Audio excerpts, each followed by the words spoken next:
It's easy to think of Ben Chang as Community's villain, especially in seasons 1 to 4. But when you look closer, you find that he was actually the victim. Chang's life gradually falls apart. And let's look at why the Greendale study group is mostly to blame.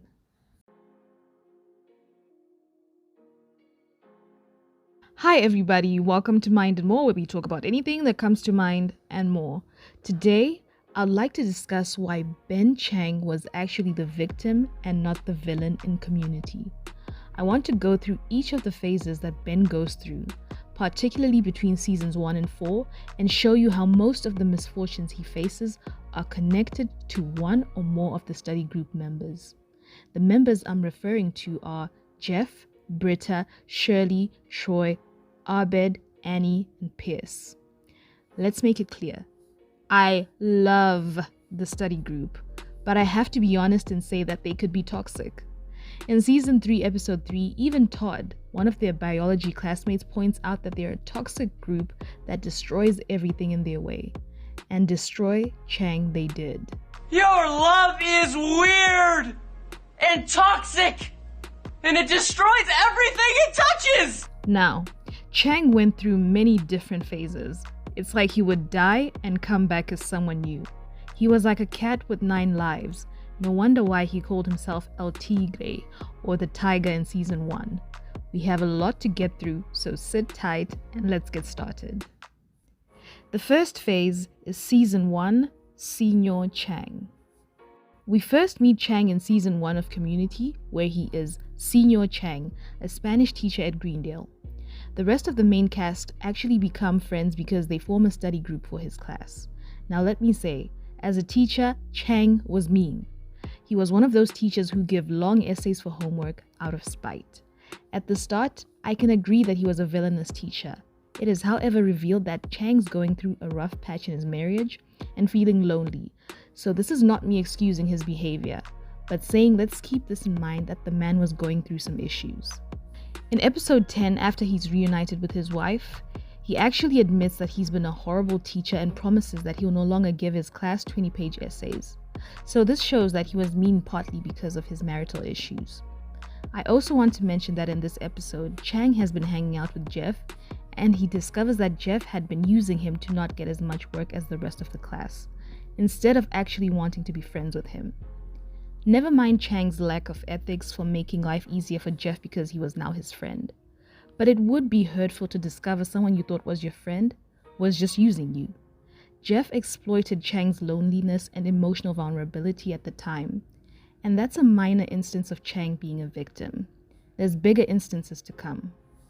As we all know, Jeff had faked his qualifications and got caught, so he was at Greendale to get a real degree. In light of this, later in season 1, Chang confided in Jeff that his Spanish qualifications were fake and that he actually teaches using phrases he's learned on Sesame Street. I admit, that is wild. But think about it. He'd found himself in his 30s making very little money from bagging groceries, and so he got desperate. It's not out of this world to get desperate enough to lie in order to get a job.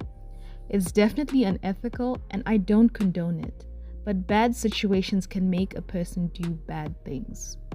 When Chang tells Jeff about his fake degree, he doesn't realize that Annie had left a recorder in the class, so his confession is on record. Annie then listens to Chang's confession and tips off the dean, who ends up firing Chang. And this right here is instance number 2 of someone from the study group screwing over Chang. Chang wasn't perfectly sane before. He had gone as far as faking his own death before, but him getting fired was the start of his real mental decline. He'd been wrong to lie, but after this, things kept going from bad to worse for him, and we'll see how as we discuss the next season. Season 2, Student Chang. After getting fired, Chang returned to Greendale as a music student. If you're wondering why music, apparently Chang had been a guitarist before, but, and I quote, "The world wasn't ready for an Asian man on guitar." And yes, I said guitar, not guitar. In the second season, the group is no longer taking Spanish, but anthropology instead. Chang starts desperately trying to be part of the study group, but the group won't let him in. In episode 12, Jeff initially tells Chang he can't be part of the study group. It's a hard no, not even a maybe. However, when Jeff gets jealous that Rich, who is Annie's new crush, might end up being the new member of the group, Jeff ropes in Chang into auditioning for the study group. Think about it, why would it be so difficult to get into a study group, or even a friend group? I mean, does that really make sense?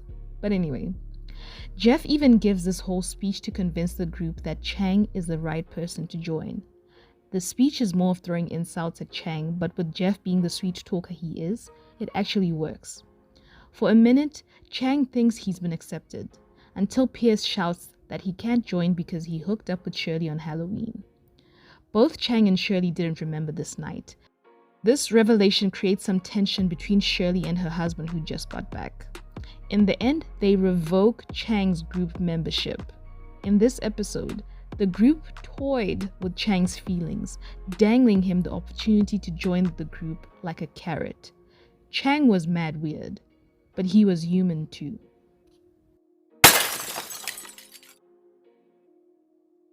Let's also not forget the episode where the group signs up for a pop-in lockathon. They promised Chang he could join the study group if their dance group won. On the day off, they only showed up to the pop-in lockathon hours into it. Chang had been dancing alone for hours to the point of exhaustion for a chance to join the group, only to be rejected again because the group came in second place. Going back to episode 12, where Jeff advocated for Chang to join so that Annie's crush doesn't, apart from disappointing Chang, what episode 12 did is it also set up the "Is Chang the father of Shirley's baby" storyline. Until the baby's birth, no one's sure whether the baby is Andre or Chang's. A few episodes later, Chang's wife broke up with him, kicked him out, and left him homeless. What's the reason why he was kicked out, you ask? Because his wife found out he slept with Shirley. Another example of the group bringing about his demise. Let me say that both Chang and Shirley were victims in this one because they had been roofied, but my point still stands. It somehow always goes back to this group. After his wife kicks him out, Chang briefly stays with Jeff and in one of the episodes tries to get his acts together because he thinks he might become a father to Shirley's baby. He changes how he dresses and talks and misguidedly goes as far as kidnapping 2 kids who he mistook for Shirley's kids to teach them Spanish so that he can prove he's now responsible. Okay, side note. But why would Chang take 1 step forward and then lose his grip and go 10 steps backwards? This reminds me of that statement, "The road to hell is paved with good intentions." Chang embodied this. Anyway, Chang genuinely wants this baby because he thinks it might be his last chance to have a kid, which is pretty sad in my opinion. But by the end of this episode, Chang gets arrested for kidnapping. Jeff and Shirley want him locked up, but surprisingly, it's good for nothing but cheating Andre, who convinces them to drop charges. After the kidnapping, Jeff kicks Chang out from his house and he starts living in the air vents at Greendale with Troy's lost pet monkey. Man, what a low point for him. He's completely alone and homeless, and this situation links directly back to the study group. At the end of the season, the final blow is when Shirley gives birth and it turns out the baby was Andre's. They realize the baby wasn't Ben Chang's because apparently Chang babies are born with tails and this one wasn't. Okay, what is this show sometimes? Chang supported Shirley and calmed her down during the delivery process, showing that he could be a decent human being. And what did he get in exchange? Finding out the baby wasn't his. His hopes of becoming a father gone just like that. Can you imagine? Season 3, Security Guard Chang. In the season's first episode, as Chang is living in the vents, they are sprayed with monkey gas to get rid of the monkey. On top of losing his job, wife, and hopes of being a dad, plus having no friends, it's this monkey gas that further damages Chang's mental health. The gas's effects weren't limited to Chang. The gas even messed with Jeff's mind when he was also exposed to it while also in the vents. Jeff had been kicked out of a biology class which all of his friends were in, and both the isolation and on top of that the gas made him lose his mind for an episode. So if Chang was also exposed to the monkey gas and he was in isolation for much longer, what do you think that did to him? Side note, is monkey gas a real thing? I'd love to know. After the dean finds out Chang's been living in the vents, he offers him a job as a security guard at Greendale and a small utility closet to stay in, behind the school's cafeteria. Let me make it clear, he only offered him this job because he couldn't pay the other guards and they'd left, so he needed someone who could work for room and board. Putting everything that's happened together, Chang finally hits rock bottom in episode 3. He loses touch with reality, he's talking to himself, having delusions, and gets married to a mannequin leg. He's also extremely paranoid and thinks there's a conspiracy behind a box of matches he found. Honestly, he was not well. By the end of this episode, he starts a fire and burns down the utility closet and kitchen. Chang had never been all there, but this was his worst. He clearly needed help. The head of security even said the same. But I draw the line at you enabling this man. I'm seriously concerned that he's mentally ill. And it's not funny at all.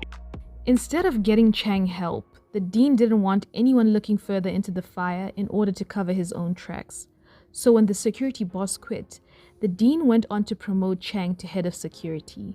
I repeat, the dean made a mentally unwell man the head of security for the entire school just to protect his own interests. The dean wasn't a member of the study group, but in this instance, he also let Chang down. After he's promoted to head, Chang keeps slipping further and further away until he becomes an evil dictator who takes over the whole school. Again, how this happened is, the dean allowed him to hire a group of kids as interns to help him with security. He called these kids the Changlorious Bastards, and with the help of these kids, he eventually kidnapped the dean, replaced him with a doppelganger, and used the decoy dean to control the school. It was such a hot mess that results in Chang having the study group kicked out of the school. I know Chang looks really bad right now, but let's remember that he wasn't mentally okay.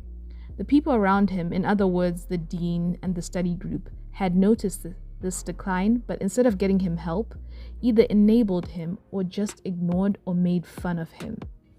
By the end of the season, the study group rescues the dean and overthrows Chang.